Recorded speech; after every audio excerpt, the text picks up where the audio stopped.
Google is kind of like a weird Tinder date. They seem to have all these really cool personality traits and they give you all these gifts. This is an amazing gift that's so thoughtful and useful. How did you know I was into this? And while you're still like fascinated with it and using it and it's implemented into your life, they take it away, change it and rip it apart and sometimes give it to you again. And it's confusing. I don't know. Google, what are you doing? Greetings, Earthlings! It's Ben Aqua. Why am I screaming? Ben, stop screaming.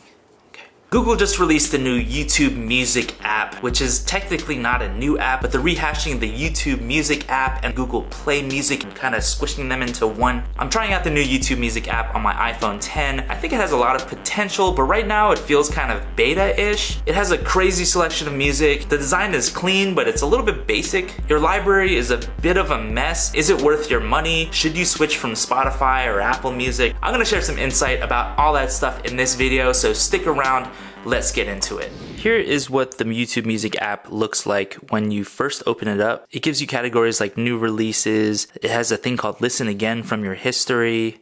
There's also a section called Your Favorites, which has a mixtape, which uses its algorithm and AI and all that fancy stuff to predict what it thinks you want to listen to based on your listening habits. So the main view is a little bit basic. It's definitely not the prettiest thing in the world. It does show you the album artwork at the top, really big, and I really like that. And then when you scroll up a little bit, you can see your queue of all the tracks that are coming up, and you can reorder them by going like this. And of course, since it's Google, its algorithm is usually pretty perfect, but this app is definitely really good for discovery. Sometimes it throws you a little curveball. I guess I should have mentioned when you first open the app, it actually asks you like, which artists do you like? And you choose a bunch of artists and they'll show up here in your favorites. But after using this app a little bit, the Your Favorites tab, besides the Your Mixtape thing, is a little redundant to me. And then if you scroll down a little bit more, it starts showing you things like live performances and moods. And if you enable location tracking, it actually will tell you like, hey, you're at the gym. Here's some really cool crazy songs so you can go lift 3,000 pounds over your head. It has videos integrated with music, and that aspect is pretty cool. Google thinks I'm really into spacey atmospheres, which I am actually, so good job, Google. It's got recommended music videos, party starters. I don't know what kind of parties it thinks I'm about to start. Romantic moods. Google, how'd you know I was in a romantic mood? Good taste, bad intentions. What the heck? That would actually be a pretty good name for my autobiography that's gonna drop next month. There's another tab here called Listen Again from Your History, which is like artists and albums that you listen to and playlists. So this is what it looks like when you go to an artist page. It tells you how many people are subscribed to them. Then it shows you all their popular songs, all their albums and singles and videos. I like that you can really quickly, if you just like want to go to an artist page and shuffle all their music, you go to their page and then you just press shuffle. And you can see here at the top, it gives you the option to play either just audio or you can play video. So that's the home page. If you go down to the hot list, it shows you a bunch of videos from really popular stuff. So if you're into mainstream music, it shows you a bunch of their albums and a bunch of their videos related to their albums, which is kind of cool. I find the interface overall pretty good. It's clean. It's kind of minimal. I definitely could use some spicing up,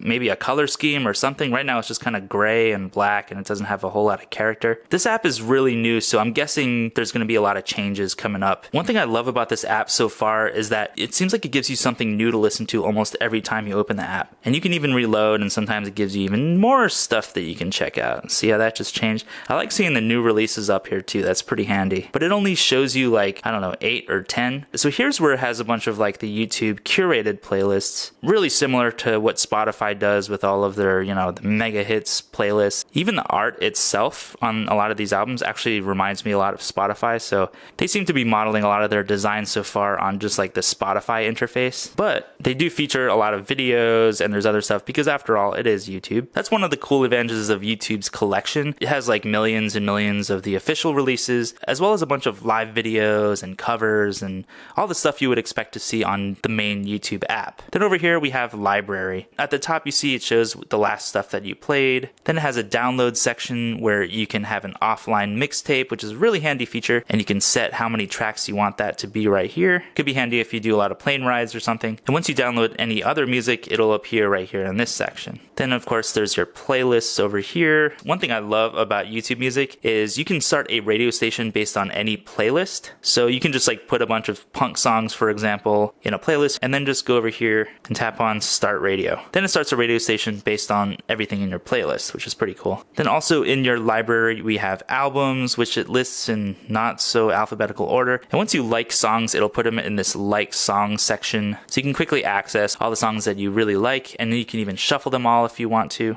And one thing to note is that if you subscribe to these artists in YouTube Music, you'll also subscribe to their main YouTube channel, so you'll start to see their content in your main YouTube app. So that may be a deal breaker for some people. I don't really mind it that much. One thing that baffles me about the library here is like, where's the songs here? One of my favorite things I like to do in any music app is just have like a huge library and then be able to quickly press songs and then press shuffle. I just want to shuffle my whole library. You can't really do that in this app. I'm hoping that YouTube adds that in the future. So if you go over to settings, there's really not a whole lot of settings so far. The settings include privacy and location, download settings, recommendation notifications, restricted mode if you don't want to hear stuff with cool curse words in it. One thing that I think is really missing though is audio quality settings. YouTube seems to default to a streaming quality that sounds around 192 kilobytes per second, maybe 256, but it definitely doesn't sound as clean as Spotify or Apple Music to me. But YouTube has said that they're going to integrate a lot of the Google Play Music features into YouTube Music, so hopefully they give you more streaming options in terms of audio quality in the coming months. When it comes to music selection, obviously YouTube is going to have the best selection out of any app because it has all official releases as well as live videos, cover versions. So for example, let's try to find a live version of Radiohead Creep Live.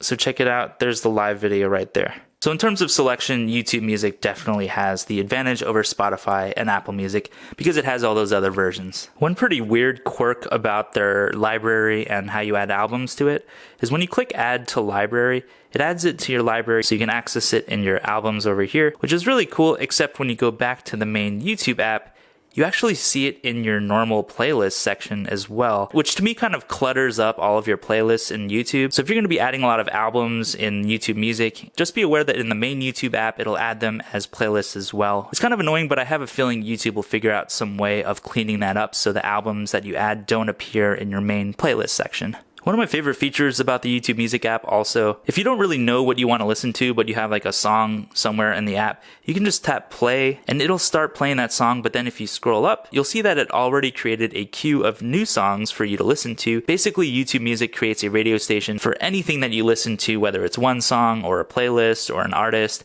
I really love the radio features in YouTube Music. Overall, I really enjoy the YouTube Music app so far. I'm not quite convinced yet that I'm going to be deleting Apple Music in favor of YouTube Music, but I think this app has a lot of potential, especially once they start integrating a lot of the more advanced features that Google Play Music has, because I actually really enjoyed Google Play Music and I'm kind of bummed that they took it away. And here's another thing, YouTube Music doesn't pay artists really well. In fact, Apple Music pays a lot more to artists per stream. It even doubles the amount that Spotify pays artists. So that's really the main reason that I'm on Apple Music right now versus YouTube Music. YouTube Music has a lot of potential, but I really wish YouTube paid artists better. And by the way, you can check out all of my music on YouTube. Just search for Ben Aqua and you'll find all of my juicy stuff. So there you have it. There's some thoughts on the new YouTube Music app. But what do you think? Are you gonna switch from Spotify or Apple Music to the new YouTube Music? Let me know in the comments what you think. Smash those like and subscribe buttons. You know what to do. Thank you so much for watching and I'll see you in the next video.